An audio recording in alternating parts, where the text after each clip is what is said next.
2022 के annual survey of education research में यह बात पता चली थी कि 8th क्लास के 17% बच्चे डिजिट तक रिकॉग्नाइज नहीं कर पा रहे थे। 2014 में बिहार सरकार और ASER ने एक सर्वे में यह पाया था कि 4th क्लास के 40% और 6th क्लास के 60% बच्चे दूसरी क्लास की टेक्स्ट बुक भी बहुत ही मुश्किल से पढ़ पा रहे थे।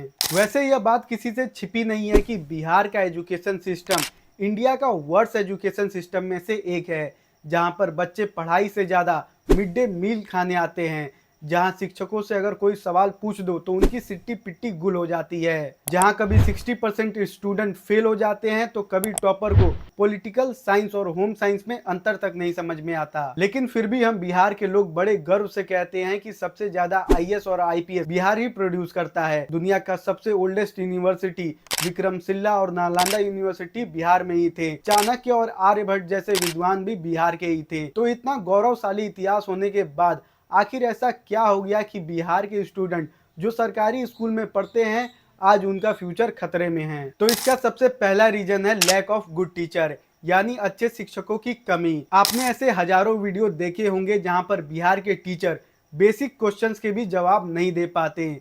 तो जब टीचर्स को ही बेसिक क्वेश्चंस के आंसर नहीं पता है तो वह बच्चों को क्या ही पढ़ाएंगे। कुछ ही दिन पहले यह भी खबर आई थी कि बिहार में 24,000 शिक्षकों की नौकरी खतरे में है, क्योंकि उनके पास से फेक सर्टिफिकेट मिले थे। न जाने ऐसे कितने टीचर्स बिहार के सरकारी स्कूल में काम कर रहे होंगे फर्जी सर्टिफिकेट के साथ। इसी वजह से बिहार के सरकारी स्कूल के स्टूडेंट की एजुकेशन क्वालिटी इतनी ज्यादा बदतर होती है। जब टीचर ही फर्जी रिक्रूट होंगे तो आप स्टूडेंट से क्या ही उम्मीद रखोगे। इसके अलावा राइट टू एजुकेशन एक्ट के तहत 30 स्टूडेंट पर एक टीचर होना चाहिए, लेकिन बिहार में जन जागरण शक्ति संगठन के सर्वे के मुताबिक 35% प्राइमरी स्कूल और 5% अपर प्राइमरी स्कूल ही इस स्टूडेंट टीचर रेशियो को मेंटेन कर पा रहे हैं। दूसरा रीजन है no textbook no uniform. 2017 से पहले सरकार स्टूडेंट में टेक्स्ट बुक और यूनिफॉर्म डिस्ट्रीब्यूट किया करती थी, लेकिन 2017 के बाद डिस्ट्रीब्यूशन के जगह सरकार कैश ट्रांसफर करने लगी।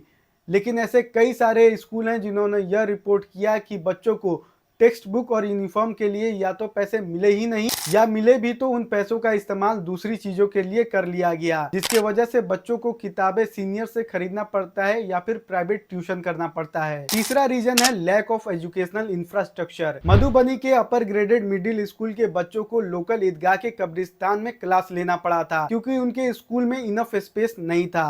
और यह खबर कोई सालों पुरानी नहीं है, 2024 की है, जो कि अगेन बिहार के एजुकेशनल इंफ्रास्ट्रक्चर का पोल खोलता है। पिछले साल ही JJSS नाम के एक ऑर्गेनाइजेशन ने सर्वे किया था, जहां पर उन्होंने देखा कि बिहार के कई स्कूल में सिर्फ एक क्लासरूम है और उस एक क्लासरूम में 150 से भी ज्यादा बच्चे पढ़ रहे थे। क्लासरूम बम्बू और मिट्टी से बने हुए थे, छत के नाम पर टिन था, पानी पीने की भी कोई भी अच्छी व्यवस्था नहीं थी और साथ ही साथ क्लासरूम के आसपास गाय भी घूम रही थी। JJSS के सर्वे के मुताबिक बिहार के स्कूल के इंफ्रास्ट्रक्चर की हालत बहुत ही ज्यादा खराब है। 62% प्राइमरी और 19% अपर प्राइमरी स्कूल में तो बाउंड्री तक नहीं है। प्लेग्राउंड जो कि बच्चों के खेलकूद और हेल्दी बॉडी के लिए बहुत ही ज्यादा जरूरी होती है, वह भी बिहार में 5 में से सिर्फ एक ही स्कूल में अवेलेबल थी। और बात करें टॉयलेट्स की तो प्राइमरी स्कूल में 5 में से 1 और अपर प्राइमरी स्कूल में 6 में से 1 में बच्चों के लिए टॉयलेट्स अवेलेबल नहीं थी। और जिन स्कूल्स में टॉयलेट्स अवेलेबल थी उनकी हालत भी बहुत ही ज़्यादा खराब थी। साथ ही साथ कई स्कूल में तो लड़के और लड़कियां दोनों के लिए एक ही टॉयलेट था। इसके अलावा गुड वाटर सप्लाई यानी पानी, जो कि बहुत ही ज़्यादा बेसिक रिक्वायरमेंट है, यह रिक्वायरमेंट भी सिर्फ 8% स्कूल ही पूरा कर पा रहे हैं। चौथा रीजन है टीचर्स का एब्सेंट रहना। द टाइम्स ऑफ इंडिया ने पिछले साल एक न्यूज पब्लिश किया था कि नियरली 13,000 टीचर्स की सैलरी काटी गई है पिछले 6 महीने में, क्योंकि वह स्कूल के ड्यूटी के समय एब्सेंट थे। JJSS ने भी अपने सर्वे में यह पाया था कि स्कूल में ड्यूटी के समय प्राइमरी स्कूल में सिर्फ 63% टीचर ही प्रेजेंट थे और अपर प्राइमरी स्कूल में तो 55% टीचर ही सिर्फ प्रेजेंट थे। पांचवा रीजन है हाई ड्रॉप आउट रेट।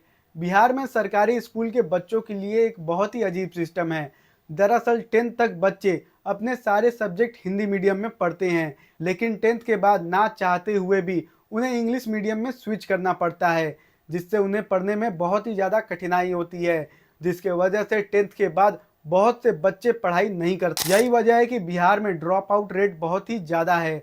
2023 में union education minister Dharmendra Pradhan ने खुद यह बात बताया था कि बिहार में 10th क्लास में 42% का ड्रॉप आउट रेट है। इन सब के अलावा भी ऐसे बहुत से रीजन हैं जिसके वजह से बिहार के सरकारी स्कूल में पढ़ने वाले बच्चों का फ्यूचर खतरे में है, जैसे प्राइवेट ट्यूशन का नेक्सस, टीचर्स का डिले अपॉइंट होना और साथ ही साथ मिड डे मील में करप्शन। इन सभी पर अगर बात करने बैठे तो वीडियो बहुत ही ज़्यादा लंबी हो जाएगी। लेकिन सबसे इंटरेस्टिंग बात यह है कि बिहार के एजुकेशन सिस्टम में इतना ज़्यादा दिक्कत होने के बाद भी आने वाली विधानसभा में एजुकेशन मुद्दा नहीं होगा।